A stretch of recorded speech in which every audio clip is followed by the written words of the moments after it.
It's midnight. The capital is silent. The most powerful government in the world has stopped functioning.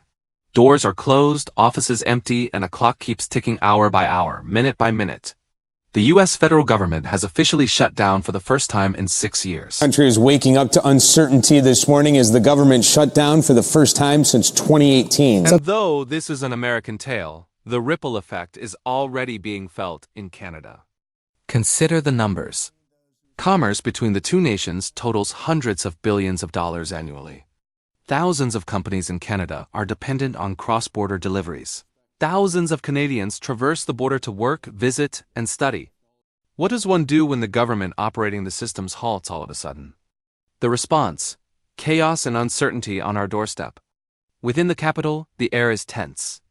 Lawmakers pace deserted corridors, whispers bounce off marble walls, and yet nothing appears on the cameras. The public witnesses statements, tweets, and press conferences, yet behind closed doors the drama is building. Democrats, with Kamala Harris, Chuck Schumer, and Hakeem Jeffries at the forefront, maintain that Republicans, including President Trump and House Speaker Mike Johnson, are to blame for not wanting to compromise. Republicans, in turn, accuse Democrats of shutting down temporary funding that would have kept the government afloat. So what happens? Deadlock. And deadlock has repercussions. And what about Canadians?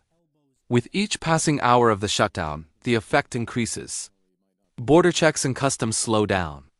Canadian businesses relying on U.S. permits are delayed. Exporters, importers, and cross-border service providers start to fret about lost business.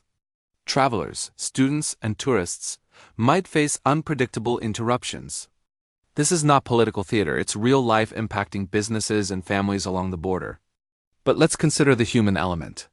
Picture a Canadian truck driver held up at a border crossing, ready to bring necessary products to their destination.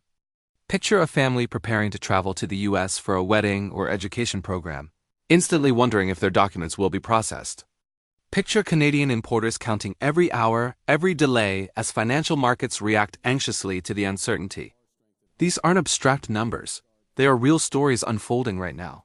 In Washington, Democrats argue, we won't approve a temporary funding bill without major concessions, particularly enhanced healthcare subsidies. Republicans argue, we've proposed a short-term extension. Why won't Democrats accept it? Neither side is backing down. House Speaker Mike Johnson has called the shutdown inevitable, warning of the dangers of leaving programs unfunded. Senate Democrats are adamant that vital services and healthcare should not be sacrificed on the altar of political convenience. And average citizens, American and Canadian alike, are watching and waiting, caught in the crossfire. The media tracked tweets, quotes, and press conferences. Even the White House site included a ticking clock, tallying hours of the shutdown. With the blaring headline, Democrats have shut down the government. Meanwhile, the markets nervously respond. Canadian companies question whether supply chains will be disrupted. Families throughout North America question whether they can count on government assistance in times of need. And within Capitol Hill, no consensus appears in sight. Keep this in mind. Hundreds of thousands of U.S. federal workers are now furloughed. Others, considered essential, must work without pay. Will be closed and federal employees will go without pay. The Congressional Budget Office says about 750,000 workers will be furloughed each day. Essential workers like TSA agents, air traffic controllers, and military members will be forced to work without pay. And although the shutdown might seem like a far-off political struggle, its impacts cross borders in an instant. Canadian businesses, border commutes, travelers, and markets experience the ripple effect. This is no longer merely an American tale, it is a North American crisis. So, what's next? Will Congress finally compromise, or will the impasse linger for weeks or months? How badly will Canadians be hurt if the shutdown lasts on? How long can regular people keep living in this uncertainty? And when politicians talk about strategy, compromise, or principle, who is concerned about the families, the workers, the students, and the businesses already affected? Tonight, we'll take you deeper into the story, beyond the press releases and tweets, into the heart of the capital, and into Canada. We'll explore the blame game, the political maneuvers, and the real human consequences that will ripple for weeks to come. And we'll ask the question no one seems to be asking. In all this chaos, Who truly holds the power to bring relief, and will they act in time? So stay with us. The story has just begun, and the clock is ticking. In the next part, we'll dive deeper into the political battles, the accusations flying across parties, and exactly how Canadian businesses and families may feel the fallout of this shutdown.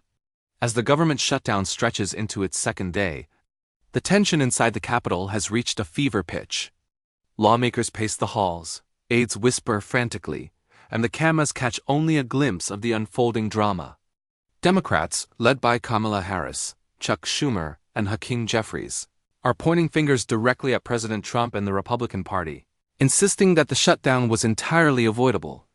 Republicans, led by House Speaker Mike Johnson and Senator Cynthia Lummis, counter that Democrats blocked a temporary funding extension, putting families, veterans, and essential workers at risk.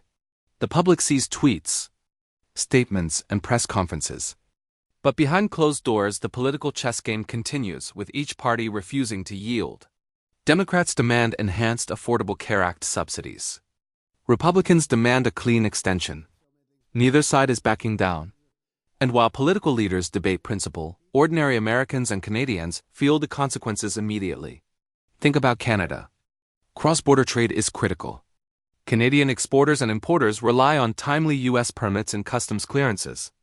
With federal agencies shuttered, delays are inevitable. Trucks carrying goods sit at the border. Businesses lose revenue. Families planning trips or studying in the U.S. face uncertainty.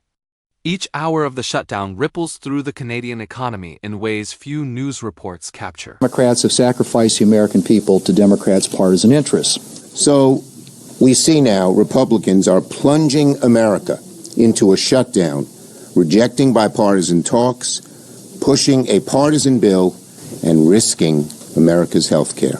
Within the Capitol, the stakes are as high as they can be. Democrats' openness to negotiating is underscored by House Minority Leader Hakeem Jeffries. Let's fund the government. Let's sit down and have a conversation, he declares. Yet Speaker Mike Johnson deems the shutdown inevitable and won't negotiate until Congress is reopened. Senate Democrats maintain that vital services and health care cannot be sacrificed, while the top Republican leadership pledges to continue bringing the same bill of funding to the floor every day after day, until a sufficient number of Democrats cave. The outcome is gridlock, and the clock continues to tick. For Canadians, the ripple effects are already evident. Picture a Canadian producer held up by American approvals for shipping products. Delays would imply lost contracts, lost income, even layoffs. Picture a student from Canada going to the U.S. for university, suddenly uncertain about visas or access to borders. Picture cross-border commuters, teachers, nurses, office workers unable to get to work on time. The shutdown is not merely a U.S. political crisis. It is a North American emergency in slow motion. And the human stories are piling up. Federal workers determined to be essential keep working, but others won't see paychecks until the shutdown is over. Furloughed workers pine at home. Canadian families and businesses wait for answers they won't get today or tomorrow or maybe next week. The actual cost of political gridlock is measured not in words or press releases, but in interrupted lives, postponed shipments, and rising uncertainty. Meanwhile, the blather about blame grows louder in public. Democrats blame Trump and Republicans for closing down the government. Republicans blame Democrats for playing politics with the people. Social media magnifies every utterance, tweet, and video clip. The White House even placed a ticking clock on its website, emphasizing the increasing length of the shutdown. And Canadian viewers, watching anxiously ask, what does this do for their trade, travel, and economy? Inside Capitol Hill, the atmosphere is charged and high stakes. Republicans claim the answer is easy. Just renew existing funding for 7 weeks. Democrats claim they will not negotiate without health care protections. Speaker Mike Johnson cautions that choices regarding programs that will make it through will now be left to the White House, a risky bet. Senate Democrats won't play along, demanding negotiations focus on actual people, not politics. For Canadians, it's simple economics. Toronto, Vancouver, and Calgary markets are keeping a nervous eye on U.S. uncertainty. Cross-border supply chains could be disrupted. Tourism, commerce, and services that rely on American cooperation may be held up. And while politicians haggle or don't haggle, the daily lives and livelihoods of regular citizens remain in limbo. So, what's next? How much longer will the shutdown last? Will Republicans or Democrats blink first? And how will Canada experience the ripple effects if this impasse drags on for weeks? These questions remain unanswered as the drama continues to unfold both inside Washington and across the border. In the next part, we'll explore the broader consequences of the shutdown, what happens to Canadian businesses, travelers, and everyday people if the stalemate continues. We'll reveal the human impact in detail, the economic risks, and end with a reflection on what this shutdown really says about leadership, accountability, and the fragile ties between the U.S. and Canada. As the shutdown stretches into its third day, the reality is hitting hard both in the U.S. and here in Canada. Hundreds of thousands of federal employees in the U.S. are furloughed. Essential workers report for duty without pay. And Canadian businesses, families, and travelers are feeling the ripple effects across the border. Imagine a Canadian exporter waiting for a shipment of critical supplies. Trucks sit idle at the border as customs agencies halt operations. Imagine a family planning a cross-border trip, suddenly unsure if their travel documents will be processed on time. Imagine a Canadian student heading to a U.S. university, watching deadlines slip by. These aren't hypothetical scenarios, they're happening right now. And each hour adds uncertainty, stress, and economic risk. Trade delays are mounting. Canadian companies relying on U.S. permits face disrupted supply chains, delayed shipments, and lost revenue. Markets in Toronto and Vancouver respond nervously to uncertainty in the U.S., reflecting the interconnected nature of our economies. And for everyday Canadians, the impact is tangible: delayed products, travel uncertainty, and rising anxiety over what comes next. Meanwhile, the political stalemate continues. Democrats demand healthcare protections, Republicans demand a clean extension. Both sides refuse to compromise, while ordinary citizens on both sides of the border bear the brunt. Lawmakers argue over principles, while businesses, families, and workers pay the cost. Federal programs that Canadians rely on indirectly cross-border services, environmental inspections, transportation agreements are now stalled. Even disaster response coordination, border security, and essential infrastructure oversight face uncertainty. In short, this shutdown is not just an American story, it's a North American story with real consequences for real people. But beyond economics and politics, there's a human story. Essential workers in the U.S. continue to report without pay, many stressed and uncertain about their futures. Canadian businesses scramble to adapt. Families anxiously watch their plans unravel. And all the while, social media amplifies blame, frustration, and fear. The shutdown has become a test of resilience, patience, and the fragile ties between nations. So what does this shutdown teach us?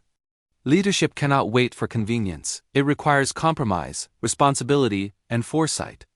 The cost of political deadlock is measured not in statements or tweets, but in disrupted lives, delayed shipments, and mounting uncertainty for millions of people, both Americans and Canadians. And here's the reality: there are no winners in a shutdown. The public loses, families lose, and trust in institutions erodes. Canadians are not immune. Our economy, trade, and daily lives are deeply intertwined with U.S. stability. What started as a political battle in Washington quickly became a story of international consequence. So, what do you think? Who truly bears the responsibility for this shutdown? How long should ordinary people endure uncertainty while politicians fight over principle? Share your thoughts in the comments below. Subscribe and turn on notifications to stay updated, because this story is far from over. And share this video with friends and family to spread awareness, because the consequences aren't just political. They're personal, affecting lives on both sides of the border. In the end, the government shutdown is a stark reminder: leadership matters. Decisions or indecisions at the highest levels have ripple effects that cross borders, affect businesses, disrupt travel, and touch lives. And for Canada, the lesson is clear: our fate is deeply connected to the stability of our neighbors to the south. Cue slow fade to black, dramatic outro music and graphics. Subscribe, comment, share, stay updated.